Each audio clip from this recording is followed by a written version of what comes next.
नमस्कार मित्रांनो, मी श्रेष्ठ विठ्ठल वगैरे third year English student from government medical college Sindhudurg. मित्रांनो, काल एक न्यूज आली, त्यामुळेच सेकंड राऊंडचा जो लिस्ट होती सीट मॅट्रिक्स ती रिलीज करण्यात आलेली आहे.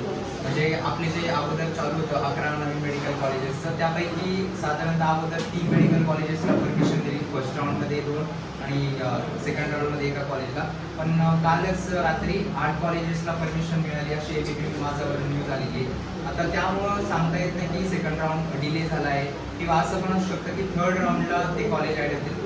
मोस्ट प्रोबॅबली थर्ड राऊंडला तर कॉलेज ॲड होत नसतात. जर आपण पास्टचं बघितलं तर काय करतील, जे काही सेकंड राऊंड होईल त्यालाच डिले करतील आणि त्याची जी प्रेफरन्स लिस्ट आहे ते तुम्हाला पुन्हा ॲड करायला लागतील आणि जे कॉलेजेस आहेत ते तुम्हाला अलॉट होऊन जातील. तर ते कॉलेज बघा तुम्ही बोर्डवर दिसत असेल, बुलढाणा, वाशिम, जालना, हिंगोली, भंडारा, अमरावती, अंबरनाथ, गडचिरोली या ठिकाणी हे सगळे GMC आलेले.